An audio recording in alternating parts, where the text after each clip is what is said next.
pense qu'il est temps pour moi de faire un point avant d'écrire les 4 derniers chapitres. Je vais donc retracer mon parcours jusqu'à maintenant. Je me nomme donc Witch.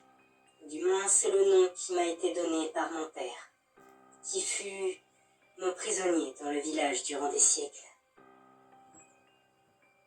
Je suis née dans un petit village durant le XVIIe siècle. Je ne pourrais vous donner plus de détails là-dessus car malheureusement j'ai oublié beaucoup de choses au fil des siècles, notamment mon nom, ainsi que ceux des personnes qui m'étaient chères. En ce qui concerne ma vie dans le village, vous savez déjà que ma mère biologique était mal vue, pauvre et pourtant faisait de son mieux pour m'offrir tout ce dont j'avais besoin.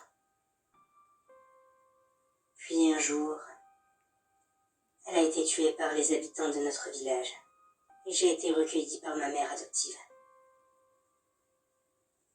J'ai grandi avec une colère et une envie de vengeance sans fin, malgré l'amour que ma deuxième mère m'a donné. Ne pouvant simplement passer à autre chose et laisser la cicatrice de mon cœur et mon âme se refermer, j'ai fini par partir en quête de vengeance et de pouvoir. Et une fois que je les ai obtenus, j'ai laissé éclater ma rage sur le village et ses habitants, et enfermé à tout jamais le responsable direct de mon malheur, qui se révéla être mon père biologique, qui, pour protéger son statut social, a fait tuer ma mère, le forçant à partager les souffrances de tous ceux qui atterrissaient dans mon nouveau domaine, le village dans les cauchemars. J'ai ensuite décimé tous les villageois, laissant en vie leurs enfants, espérant qu'ils fassent mieux que leurs parents. Mais quelques années plus tard, je retrouvais ces enfants devenus adultes, en train de refaire la même erreur que leurs aînés. Ma rage grandissante, j'ai brisé les âmes d'absolument tout le monde. Et cette fois, je n'ai pas épargné les nouveaux enfants.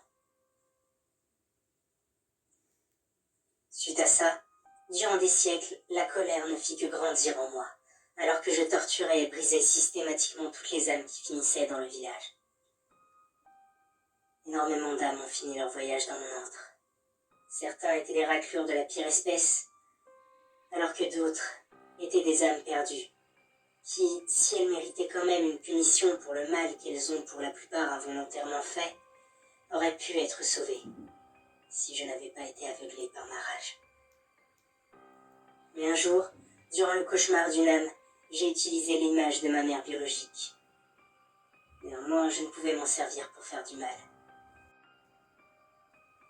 Ce qui a permis à l'âme de dépasser sa peur, et lui a donc permis de quitter le village. Cet événement a tout changé et a calmé ma rage. J'ai ensuite essayé de comprendre comment il avait fait, mais après de multiples échecs, j'ai décidé d'arrêter de torturer les âmes. J'ai même libéré mon père de ses tourments, le laissant quitter le village, et me laissant seul. Jusqu'à l'apparition de la cauchemardesque, qui, au départ, je croyais était une menace. Mais, au final, s'est révélée être une nouvelle alliée dans notre nouvelle quête de punition des mauvaises âmes. Cette fois, nous allions être plus sélectifs. Et pourtant, suite à un problème d'énergie négative qui mettait en danger le village et ma nouvelle camarade, nous avons dû élargir nos critères. Et nous voilà à l'heure actuelle, après qu'une petite centaine d'âmes ne soient passées à la casserole. Depuis, j'ai dépassé le sentiment de culpabilité qui me tiraillait. Et je ne prétends plus désormais faire ça pour une quelconque justice. Je torture les âmes de toutes ces personnes infâmes, car je veux qu'elles ressentent la souffrance qu'elles ont infligée, et ce, au centuple.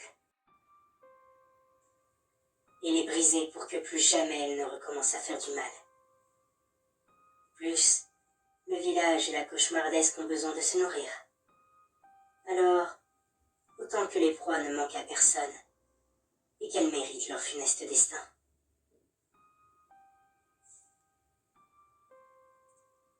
Ce fut un chapitre plutôt court, mais il m'a aidé à voir plus clair et à mettre de l'ordre dans ce que je ressens et ce que je veux.